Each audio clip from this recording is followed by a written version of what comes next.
السلام علیکم دوستو، کیا آپ یقین کریں گے کہ دنیا میں ایک ایسا ملک بھی موجود ہے جہاں کائنات کی سب سے پہلی انسانی تہذیب نے جنم لیا۔ ایک ایسا ملک جہاں انسان نے پہلی بار لکھنا سیکھا، جہاں دنیا کا پہلا قانون لکھا گیا، جہاں کائنات کی پہلی یونیورسٹی بنی اور جہاں ایک ایسی عظیم لائبریری موجود تھی جس کی کتابوں کو جب دشمنوں نے دریا میں پھینکا تو دریائے دجلہ کا پانی مہینوں تک سیاہی کی وجہ سے کالا رہا۔ لیکن کہانی صرف اتنی نہیں، آخر وہ کون سی وجہ تھی کہ دنیا کی سب سے زرخیز اور امیر ترین سلطنت دیکھتے ہی دیکھتے جنگوں اور بارود کے ڈھیر میں بدل گئی۔ صرف یہی نہیں، واقع کربلا یعنی حضرت امام حسین کی فتح اور یزید کی شکست بھی اس ویڈیو کا حصہ ہے، اور داماد رسول یعنی شیر خدا حضرت علی رضی اللہ تعالی عنہ کے روضہ مبارک کی بھی سیر کروائیں گے۔ صدام حسین کے دور حکومت کی وہ کون سی سچی کہانیاں ہیں جنہیں سن کر آج بھی لوگوں کے رونگٹے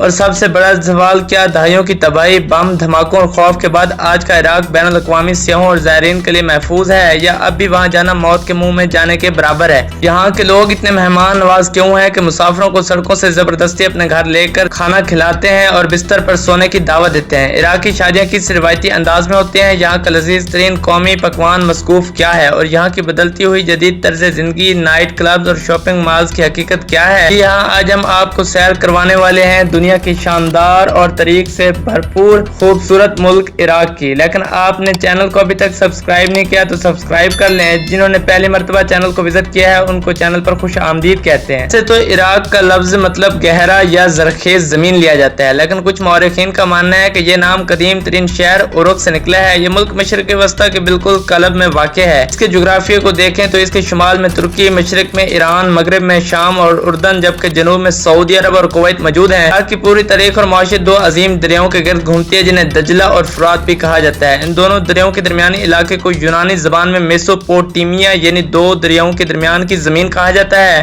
اگر رقبے کی بات کریں تو عراق کا کل رقبہ 4,38,317 مربع کلومیٹر پر پھیلا ہوا ہے اور یہ دنیا میں رقبے کے لحاظ سے 98ویں نمبر پر آتا ہے۔ یہاں کا سب سے اونچا پہاڑ چیخا داڑ ہے اور 3611 میٹر بلند ہے اور ایران کی سرحد کے قریب واقع ہے۔ عراق کی موجودہ آبادی 4.5 کروڑ سے تجاوز کر چکی ہے۔ نسلی اعتبار سے یہاں کی آبادی میں سے 75 سے 80% عرب ہے، جبکہ 15% کرد قوم آباد ہے جو زیادہ تر شمالی پہاڑی علاقے کردستان میں رہتی ہے۔ ان کے علاوہ ترکمان، آشوری اور یزیدی بھی یہاں صدیوں سے آباد ہیں۔ مذہب کی بات کی جائے تو 95% سے زائد مسلمان ہیں، جن میں شیعہ حضرات کی آبادی 60 سے 65% اور سنی حضرات کی آبادی 30 سے 35% کے قریب ہے۔ عیسائی اور یزیدی یہاں اقلیت میں ہیں۔ عراق کے لوگ عربی زبان بولتے ہیں، لیکن ان کا لہجہ خلیجی ممالک سے تھوڑا مختلف اور منفرد ہے، جبکہ شمالی حصے میں کردی زبان سرکاری طور پر بولی جاتی ہے۔ دوستو، عراق صرف ایک ملک نہیں بلکہ یہ کروڑوں مسلمانوں کے دلوں کی دھڑکن ہے، کیونکہ یہ سرزمین نواسہ رسول، جگر گوشہ فاطمہ حضرت امام حسین علیہ السلام اور ان کے جانثار ساتھیوں کے خون سے سینچی گئی ہے۔ عراق کا شہر کربلا دنیا بھر کے مسلمانوں کے لیے عقیدت اور شجاعت کا سب سے بڑا مرکز ہے۔ 61 ہجری میں یہاں حق اور باطل کا وہ معرکہ ہوا جس نے تاریخ کا دھارا بدل دیا۔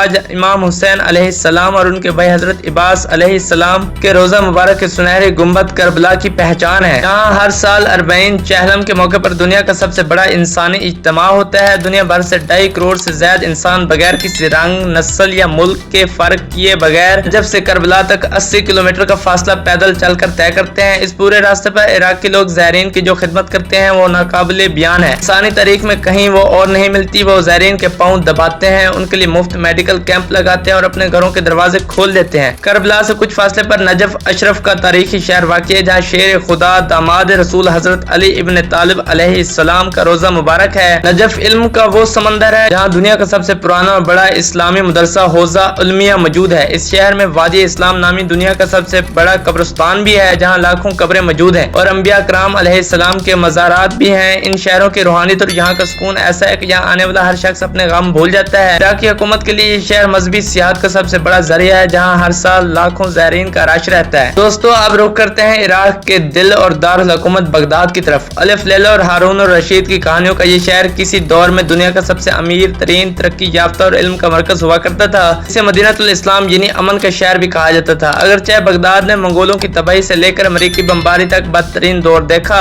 لیکن یہ شہر ہر بار راکھ سے دوبارہ جی اٹھتا تھا۔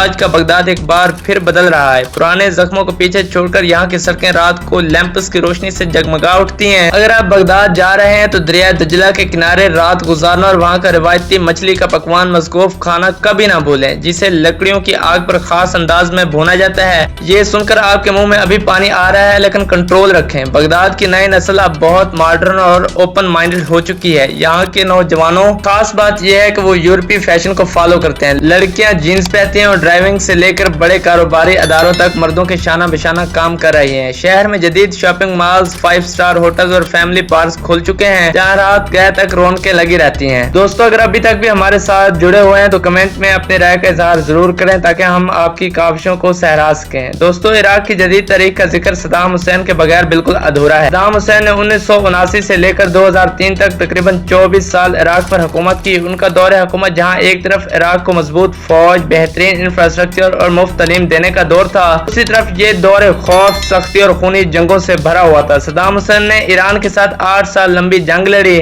और फिर 1990 में कुवैत पर हमला कर दिया, जिसकी वजह से अक़वाम मुत्तहिदा ने इराक पर सख्त तरीन इक़्तिसादी पाबंदियां लगा दी। इन पाबंदियों की वजह से इराकी अवाम भूखे और इफलास की दलदल में गिर गए। दोस्तों, आपका क्या ख्याल है? सदर सद्दाम हुसैन का दूसरे मुल्क पर हमला करना सिर्फ अपनी इज्जत में इजाफा करना था या अपने मुल्क की बहाली में इजाफा करना था? इस पर अपनी राय जरूर दें। फिर जब साल आया 2003, जब अमेरिका और उसके इत्तेहादियों ने खतरनाक हथियारों का झूठा बहाना बनाकर इराक पर हमला कर दिया, सद्दाम हुसैन की हुकूमत का खात्मा हुआ। उन पर शिकवा महलात खंडरात बन गए और बाद में उन्हें फांसी दे दी गई। लेकिन उस अमेरिकी हमले ने इराक को एक ऐसे खूनी बहरान में धकेल दिया जहाँ फिरका वारियत और दहशत गर्दी ने जन्म लिया। लाखों बेगुनाह इराकी मारे गए और मुल्क का पूरा निजाम तबाह हो गया। आज भी इराकी अवाम इस दौर को एक सियाह बाब के तौर पर याद करते हैं और अमेरिकी हुकूमत का वो झूठ दुनिया के सामने बेनकाब हो चुका है कि इराक से कोई खतरनाक हथियार अभी तक बरामद नहीं हुआ। दोस्तों, इराक दुनिया के उन खुश किस्म तरीन ममालिक में शुमार होता है जिनके पास कुदरत का दिया हुआ काला सोना यानी खाम तेल मौजूद है। इराक दुनिया में खाम तेल के ज़ख़ायर के लिहाज से 5वें नंबर पर है और ओपेक का दूसरा बड़ा बरामद कुनंदा है। मुल्क की मईशत का 90% से ज्यादा